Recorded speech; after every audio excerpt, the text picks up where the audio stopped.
Hey guys, happy 4th of July, happy Independence Day, and it's time for a death battle. This one will be Jin from Tekken versus Ryu, or Ryu, however you want to pronounce it, from Street Fighter. And we have seen Ryu in a death battle prior, and that was against Scorpion, and Ryu didn't win that one. But in this bout, I'm rooting for Street Fighter. I'm rooting for Ryu. I've already watched the prelude, or all the information stuff and such. So it's more or less just going to be my reaction, like last time, to the fight. And again, I'm pulling for Ryu. The dark side of Jin does seem powerful, but I think there's a little bit more with Ryu, and a few feats that I can't remember off the top of my head. But I'm pulling for Ryu. You know, I feel like Street Fighter hasn't had the best track record when it comes to these death battles, and I'm hoping for them to win one. Especially for their flagship character. And luckily, this one will be 3D animated. So without further ado, let's get started. Come on, Ryu.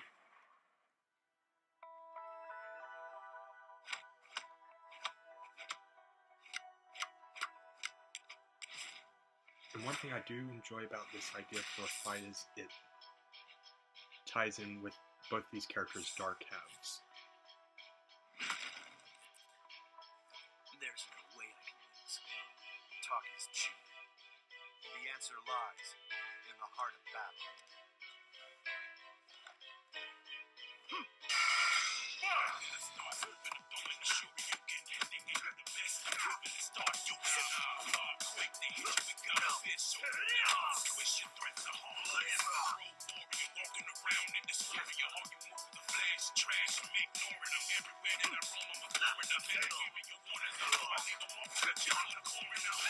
Come on, Ryu.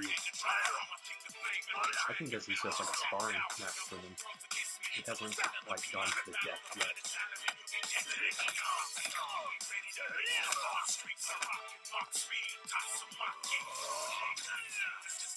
Okay, now it's going to be pretty bad.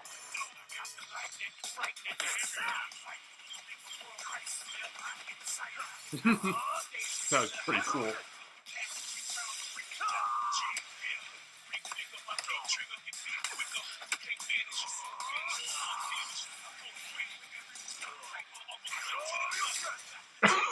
Oh, that was cool.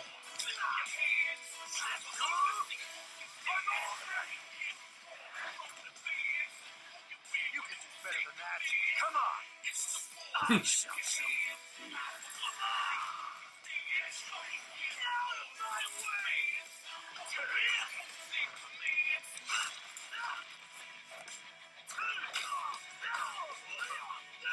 Digging this music.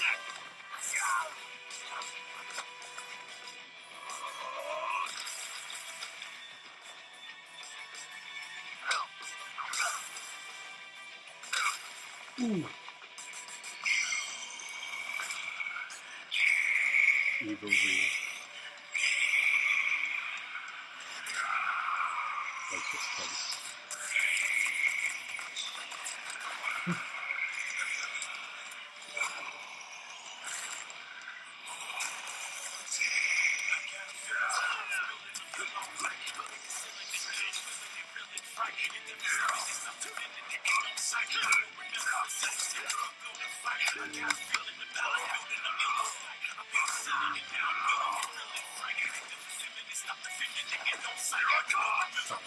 Let me fight this.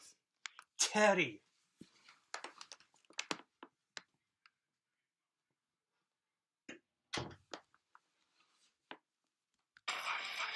Sorry. That's it.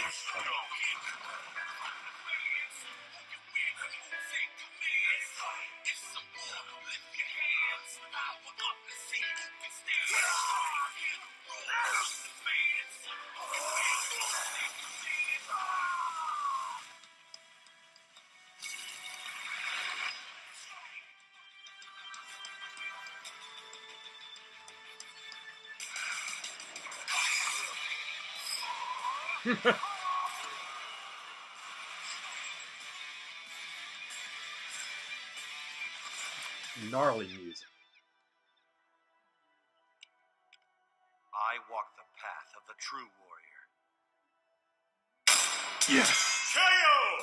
Oh, I get why it's called the power of nothingness now. There's nothing left in his chest. This one was a tricky match to decipher. Both Ryu and Jin had many displays of incredible feats, but very few truly showcased the upper limits of their power. We know that in their base forms, both could lift around 30 tons and move at supersonic speeds. Also, we know Ryu could maintain a much better level of control and discipline in Muno Ken than Jin in Devil form. Yeah, hardcore Tekken fans know he had pretty good control over it in that Blood Vengeance movie, but it's pretty inconsistent with game canon. Even Tekken's creator has said it's not canon. Also, Jin's fall from orbit feat was impressive, but it is hard to quantify due to its presentation. Even if we assume we are to take it literally, a man of Jin's size landing at terminal velocity would equal around 18 tons of force. But to find their limits, we had to scale them to comparable characters. Scaling Jin to his father Kazuya was logical. Kazuya survived that 3.7 megaton laser blast, and it's clear it was necessary for him to be in devil form to do so. Kazuya's own laser blast was strong enough to help kick off a volcano's eruption, a feat which could require up to 100 megatons of TNT. But that's a very generous estimate, and its actual potency is likely much less. Since their power comes from the same place, and Jin's even defeated Kazuya before, it's safe to say Jin can do all this too. As for Ryu, we knew exactly who we had to scale him to. Let's talk about Akuma. First off, just to prove this scaling is reasonable, Ryu and Akuma share very similar abilities. Both were trained in the Otsutsuken fighting style, and both possessed the Satsui no Hado. They fought each other several times, and when the story was all said and done, Ryu emerged ultimately victorious based on his skill alone. Now that that's out of the way, let's watch Akuma punch an island to death. With a single strike, Akuma managed to break apart an entire island so thoroughly that Ryu, who was on the island, was left floating helplessly in nearly clear water. Assuming the island is somewhat circular, we've estimated the volume and deduced that in order to fragment the island like this, Akuma's punch must have been over 400 megatons of TNT. That's more than 4 times stronger than anything a Devil Gene has pulled off. And Ryu takes blows from this guy all the time. Sure, Ryu wasn't getting hit with 400 megatons every time Akuma landed a punch, but the most a Devil Gene carrier has ever survived amounts to less than 1% in comparison. Even if Jin could survive a strike as strong as Kazuya's volcano feat, it still pales in comparison. The fact that Ryu survived being on the island as it was blown apart helps justify this scaling too. Well, Jin still takes the speed advantage with that flight into orbit, but it doesn't mean much when the difference of power and toughness is this massive. When it came down to it, Ryu's strength, durability, and control were just too far out of Jin's reach. Wait, Wiz, we forgot a feat. You remember that gun Jack robot? A later model of Jack once destroyed a meteor. Couldn't we just scale Jin to that? Well, it's unsupported by canon material, but even if we did, guess who destroyed an even bigger meteor? Akuma. Well, Chin up, everybody. Ryu's taking care of business. The winner is Ryu. okay. I'm glad. Thanks for watching. If you guys I'm want glad. exclusive commentary Good on the job. episode, just click that little box right over there. And if you want the battle Animation was music great. from this episode, you can get it by clicking the link in the description. All of it was great, You know this by now. except for the interruptions. Alright, let's see.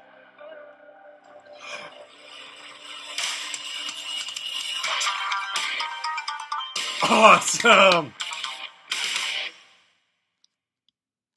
Okay, so Samurai Jack will be next time versus Afro Samurai, and I already know who I'm going for is Samurai Jack. It's such a part of my childhood, and God, I can't wait for that. The next one, and this one, not disappointed. Thoroughly enjoyed it, and having said all that, yeah. Until next time.